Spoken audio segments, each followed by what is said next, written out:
Salut, ici Mérité Kra et bienvenue dans le module acquisition client, le deuxième module. Alors aujourd'hui, nous allons voir le principe. C'est quoi le principe derrière le système d'acquisition client du Club 120? Alors, c'est simple. Alors déjà, ce qu'il faut savoir, c'est que il y a des idées que les gens ont des vendeurs. Une fois que vous appelez quelqu'un, vous l'appelez, allô, oui, salut, bonjour. Voilà, en fait, j'ai des super serviettes, j'ai des dentifrices qui corrigent les problèmes de dentition, d'accord, des problèmes de caries, etc. Et même, j'ai des super serviettes qui finissent ceci, cela. Lorsque vous vous mettez à citer tous les bénéfices de vos produits, ben, les gens sont méfiants. Il y a une certaine méfiance naturelle qui s'est développée et qui continue de se développer chez les êtres humains. Du coup, il y a une idée voici, entre autres, quelques idées que les gens ont des vendeurs. Premièrement, les vendeurs sont des gens qui sont emmerdants. C'est-à-dire que même si tu n'as pas envie d'acheter ce que ils proposent, ben, ils vont t'emmerder encore et encore jusqu'à ce que tu les achètes.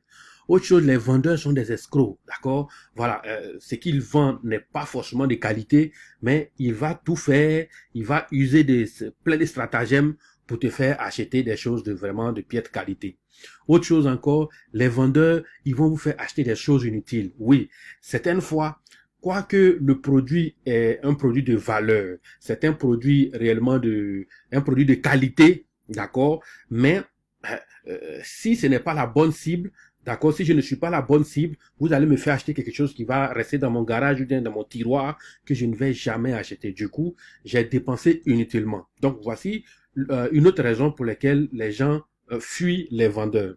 Ensuite, les vendeurs mettent la pression. Waouh, ça me plaît bien. Ça veut dire que lorsque vous ne voulez pas, vous avez décidé que vous ne voulez pas quelque chose, ben un bon vendeur va vous rappeler encore. Il va insister jusqu'à ce que vous puissiez acheter. Voici pris comme ça quelques éléments qui font que les gens ont peur de rencontrer un vendeur. Lorsqu'on sait que vous êtes un vendeur et que vous faites de la vente votre métier, ben bien entendu, naturellement, voilà, vous allez développer cette crainte-là chez les gens. Alors, il y a deux écoles. Il y a une école qui dit, ben écoute, donc pour résoudre ce problème, il y a deux écoles. Il y a une école qui dit, ben écoute, voilà, nous sommes déjà vendeurs, tout le monde sait qu'on est vendeur, on va essayer de voir comment faire pour pouvoir mettre suffisamment de pression, malgré qu'on est vendeur, ben ils vont acheter. Effectivement, ça marche. Sauf que derrière eux, il y a des gens qui ont été déçus, il y a des gens qui n'ont pas été contents, mais ils font aussi des heureux, hein, d'accord? Au début, tu ne voulais pas acheter, mais plus tard, tu achètes et voilà, finalement, tu vois que tu es heureux. On t'a pas forcément fait acheter n'importe quoi. Et puis, il y a une autre école qui dit, ben écoute, ce que je vais faire, je vais trouver la stratégie pour que au moins il accepte de voir mes produits, pour que mes produits soient en face de lui. À lui maintenant de décider s'il veut ou non. Mais je ne mettrai pas de pression. Je ferai tout, j'expliquerai dans les moindres détails ce que ça fait. Et à lui de voir si c'est quelque chose qui colle à son besoin. Du coup, qu'est-ce que cette deuxième école gagne? Cette deuxième école résout le problème de les vendeurs sont emmerdants. Donc ici, vous n'êtes pas emmerdant. Les vendeurs sont des escrocs, non? Vous n'allez pas vendre des produits de piètre qualité. Les vendeurs font acheter des choses inutiles. Ben, là encore, c'est résolu parce que vous avez juste mis vos produits en face. Et donc, c'est eux qui ont dit, waouh, mais ça correspond à notre problème. Les vendeurs mettent la pression, ben, vous également, vous n'allez pas mettre de pression. Et donc, ne vendez rien, ne vous comportez pas comme les vendeurs, d'accord? Résolvez simplement les problèmes. Si vos produits sont en face d'eux et qu'ils ont déterminé, ils ont détecté que c'est quelque chose qui peut les aider, ben, donc c'est tant mieux, vous faites affaire avec eux. Alors, c'est quoi la méthode de relationnel recommandation? Vous le savez déjà, hein, notre business, c'est sur la recommandation. D'abord, quand on commence le business, on n'a pas besoin de connaître une tonne de monde. Ce n'est pas nécessaire. Ça a été déjà dit dans le livre, euh, ça a été déjà dit dans le livre qui vous a été donné en début, d'accord, dans le premier module. OK? Il suffit de connaître quelques 5, 6 ou maximum 10 personnes, mais c'est la recommandation qui est le carburant de notre business.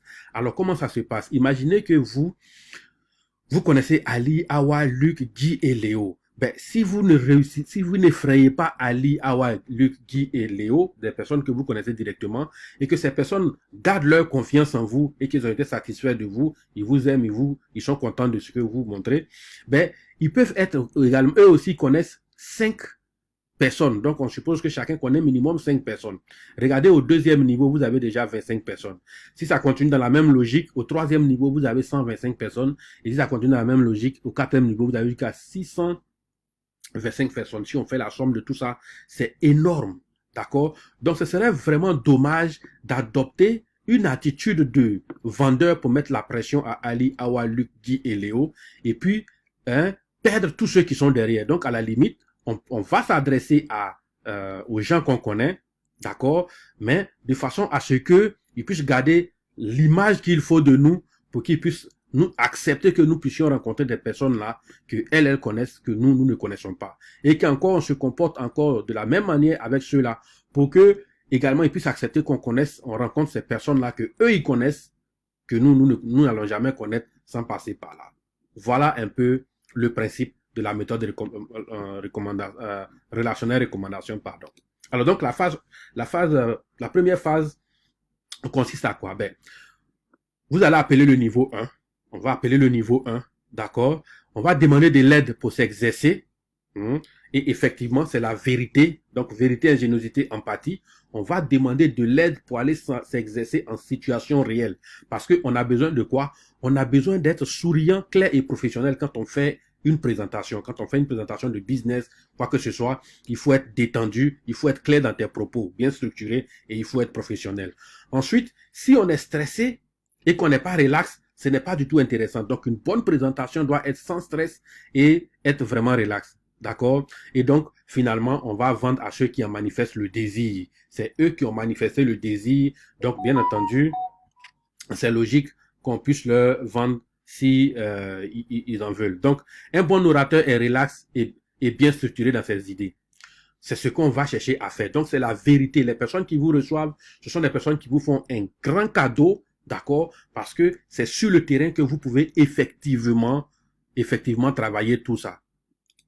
Deuxième phase, on va demander, d'accord, des recommandations pour faire exercice. Donc, si eux, ils nous ont aidés, on va également demander des recommandations pour continuer les exercices avec des gens que eux, ils connaissent que nous, on ne connaît pas. On va faire le suivi de l'utilisateur des produits. On va demander des recommandations aux clients également qui sont satisfaits. Et on va proposer de l'opportunité également aux clients qui sont satisfaits. La recommandation est le carburant de notre business. OK? Voilà. Ensuite, à la troisième phase, ben, on propose des partenariats gagnant-gagnant avec nos clients. Donc, voilà, tu m'aides à trouver des clients, ben toi, je te donne ce petit cadeau. Tu m'aides à trouver ceci, je te donne cela, etc. On peut faire découvrir plus de produits au même client. Au début, il ou elle a aimé peut-être les serviettes sanitaires ou le dentifrice, mais plus tard, on peut lui permettre de rencontrer encore d'autres produits qui peuvent résoudre encore plus de problèmes chez lui. On peut faire des offres alléchantes à nos clients. On peut proposer des opportunités aux clients satisfaits. Le client devient un ambassadeur pour vous et pour les produits. Et ça, c'est extraordinaire. Donc, voici en gros le principe de système qu'on va appliquer, qu'on va développer pour crouler, d'accord, littéralement, sur le poids des recommandations, sur le poids des ventes. Vous allez vendre énormément avec beaucoup de plaisir sans avoir l'air d'un vendeur. Alors donc, c'est parti. Et puis, soyez très attentifs, prenez beaucoup de notes, appliquez-les parce que c'est une énorme étape qu'on va passer avec cette méthode relationnelle recommandation. Bye bye.